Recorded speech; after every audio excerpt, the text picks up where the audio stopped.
decluttering warriors, have you ever wondered how a professional organizer declutters? I have helped dozens of women who have felt overwhelmed by the clutter in their home, felt stuck and didn't know where to start, go from cluttered chaos to a peaceful home that they can be proud of. And I'm here to tell you that while you might feel that this is so out of your reach, you too can achieve that wonderful calm in your space by simply avoiding these 3 simple mistakes. When I first started my decluttering journey about 7 years ago, I was very eager to get my home quickly organized. Who doesn't want a Pinterest-worthy space? The first thing I did was head to the container store to buy beautiful containers, Home Goods for stylish bins, and Amazon for drawer dividers on a budget. Seemed like a logical first step. When I got all this stuff home, I was eager to begin organizing, and then this happened. Not only did some of the stuff not fit, measure before you buy, by the way, but somehow my dressers were still overflowing, the closet door wouldn't close, and my kitchen drawers failed to wow me with its pile of stuff.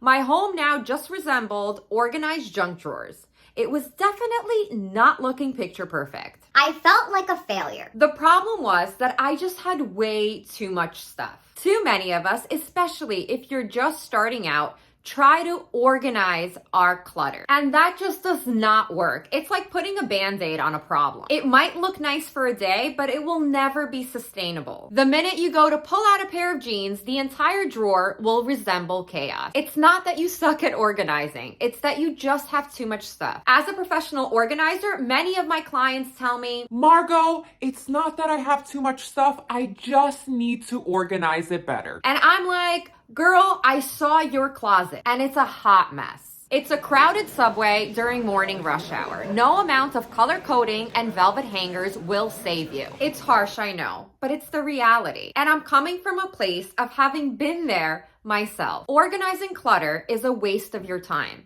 A professional organizer always declutters first, then declutters again, and maybe even a third time, and then moves on to organization once we are down to the necessities. So stop organizing your clutter. If you're getting value from this video, contribute to my coffee addiction by smashing that like button. Moving on to mistake number 2. One of the best ways to feel unaccomplished is to jump from room to room, decluttering random things.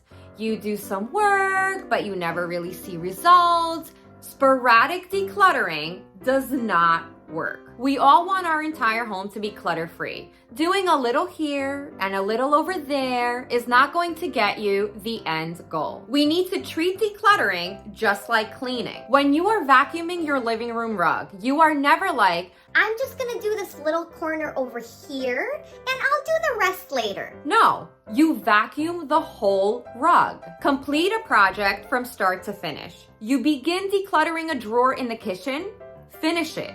You want to declutter your dresser, even if you're going one drawer at a time, finish it.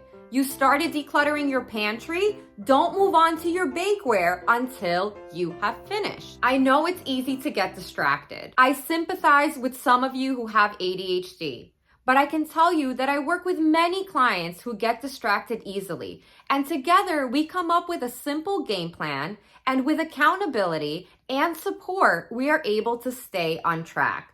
What really helps if you do have ADHD is to chunk declutter, and that is sprints, not marathons. If you want to achieve a clutter-free home finally this year, let's work together. We're currently having a promotion for 50% off your first month of decluttering coaching with me. For more information, you can check out the link in the description. Mistake number 3 is thinking that decluttering is like a once and done deal. A pro organizer has decluttering on their to-do list on a weekly basis. Decluttering our entire home is a huge undertaking in the beginning. Once we declutter, the truth is, unless you build consistent decluttering habits into your weekly, monthly, and yearly routines, the clutter will build back up again. There is no such thing as completely clutter-free. To achieve this, you and your family would basically have to move out of your home. A certain amount of clutter making its way back into your home is normal. For example, I have a 9-year-old daughter and she has a ton of paperwork that she brings back from school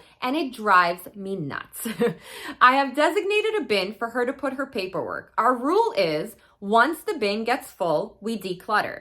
And sometimes this is once a month, and sometimes it's more frequently. Decluttering and cleaning go hand in hand. It's like saying, I will only wash my dishes once a year, or wipe counters, or wash my floors. Decluttering happens daily. I employ the spot and toss technique in my home. I recently ran out of my favorite colors in my eyeshadow palette. Now, sure, it's tempting to keep it because maybe I will use some of those other colors in desperation. But the truth is, I never would.